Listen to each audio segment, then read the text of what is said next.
हरियाणा के मुख्य सचिव अनुराग रस्तोगी को एक मेजर हार्ट अटैक आता है, जिसके बाद उन्हें मोहाली के फोर्टिस अस्पताल में भर्ती कराया गया। फिलहाल वो आईसीयू में भर्ती हैं और अब उन्हें 2 महीने के बेड रेस्ट के लिए कहा गया है। यानी कि 2 महीने तक अनुराग रस्तोगी फिलहाल अपने काम पर नहीं होंगे। तो ऐसे में बड़ा सवाल ये कि जब मुख्य सचिव ही बेड रेस्ट पर होंगे तो यानी कि हरियाणा की जो ब्यूरोक्रेटिक व्यवस्था है, जो प्रशासनिक व्यवस्था है, वो भी तो बेड रेस्ट पर जा सकती है, क्योंकि मुख्य सचिव जो सारे प्रशासनिक कामों को देखते हैं और ऐसे में वही अगर बेड रेस्ट पर चले जाए तो ऐसे में ये व्यवस्था जो है, प्रशासनिक व्यवस्था, ये भी बेड रेस्ट पर जाएगी। तो बड़ा सवाल ये आता है कि हरियाणा सरकार अब इसके लिए क्या कर रही है।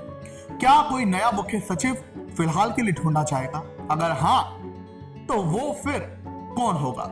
क्योंकि भले ही अभी अनुराग रस्तोगी 2 महीने के बेड रेस्ट पर हैं, लेकिन ऐसा तो है नहीं कि 2 महीने के बाद उनकी सेहत क्या पता एकदम ठीक हो जाए, क्या पता उन्हें फिर से बेड रेस्ट के लिए कहा जाए। तो यानी अभी एक अनिश्चितता बनी हुई है। तो ऐसे में फिलहाल हरियाणा सरकार ये चाहती है कि कोई भी ब्यूरोक्रेटिक चूक ना हो। अब एक और बात यहां से जो बिगड़ रही है कि मुख्य सचिव के बेड रेस्ट पर जाने से आखिर ये जो व्यवस्था है प्रशासनिक कार्यों की, वो कैसे बेड रेस्ट पर जा सकती है।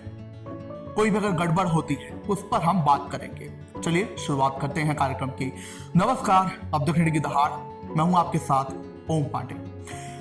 देखिए, अनुराग रस्तोगी जो कि हरियाणा के सीएस हैं, एक और बात उनके बारे में आप जान लीजिए, ये हरियाणा में वित्त विभाग के अतिरिक्त मुख्य सचिव भी हैं। यानी कि ये 2 काम एक साथ देख रहे हैं। अब ऐसे में वित्त विभाग, जो कि एक बहुत इंपॉर्टेंट विभाग है, वो भी तब जब मार्च में हरियाणा का एनुअल बजट पेश होना है।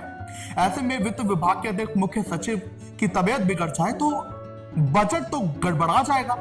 क्योंकि अगर हम फिलहाल की बात करें, हरियाणा में हर बार की तरह एक ट्रेडिशन है कि जब भी बजट पेश होना होता है उसके पहले ही जो मुखिया होते हैं सरकार के, यानी कि मुख्यमंत्री, प्री बजट मीटिंग शुरू कर देते हैं। और ऐसा ही मुख्यमंत्री नायब सिंह सैनी भी कर रहे हैं। वो कारोबारियों से मिल रहे हैं, वो आम लोगों से उनकी राय बजट को लेकर जान रहे हैं, और वो ये भी जान रहे हैं कि इस बार के बजट में क्या कुछ इंक्लूड किया जाए, कैसे क्या कुछ बदलाव किया जाए ताकि हरियाणा में सुधार हो।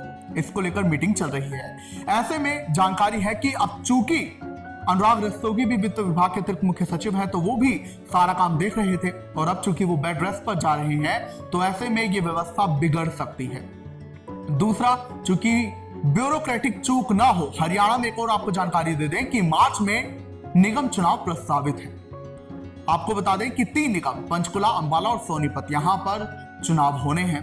तो ऐसे में अब अगर मुख्य सचिव बेड रेस्ट पर होंगे और कोई नया मुख्य सचिव नहीं होगा तो व्यवस्था बिगड़ सकती है, चूक हो सकती है, और फिर जैसा मैंने बताया, मुख्य सचिव बेड रेस्ट पर होगा तो प्रशासनिक कार्य भी बेड रेस्ट पर हो सकते हैं। अब हम आते हैं दूसरे सवाल पर कि आखिर अब जब ये बात साफ हो गई है कि अगर मुख्य सचिव एब्सेंट रहेंगे, वो बीमार रहेंगे, उनकी जगह कोई और अगर नहीं होगा काम संभालने के लिए, तो फिर दिक्कत आएगी। तो ये कौन होगा काम संभालने वाला?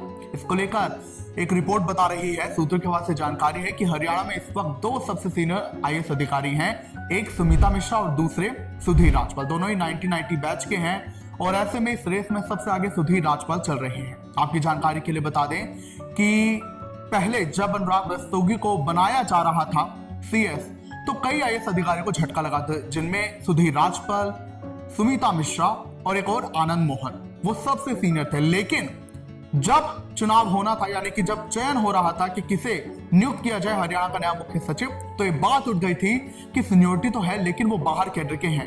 यानी कि सुमिता मिश्रा, आनंद मोहन और सुधीर राजपाल ये बाहरी कैडर के हैं।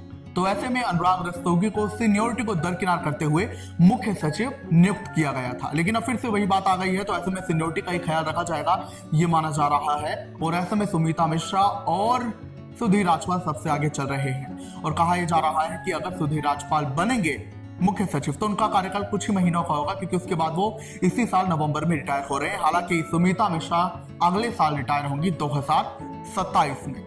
तो ऐसे में यही 2 अधिकारी आगे चल रहे हैं। अभी आपको बता दें कि अनुराग रस्तोगी के खिलाफ एसआईटी पूछताछ कर रही थी आईपीएस वाई अरुण कुमार के सुसाइड मामले में। हालांकि इसी बीच उन्हें हार्ट अटैक आ गया है, मेजर हार्ट अटैक। तब आप क्या कहेंगे? हरियाणा सरकार को सीनियरिटी को देखते हुए किसे हरियाणा का अगला मुख्य सचिव चुनना चाहिए? कमेंट्स में जरूर बताएं।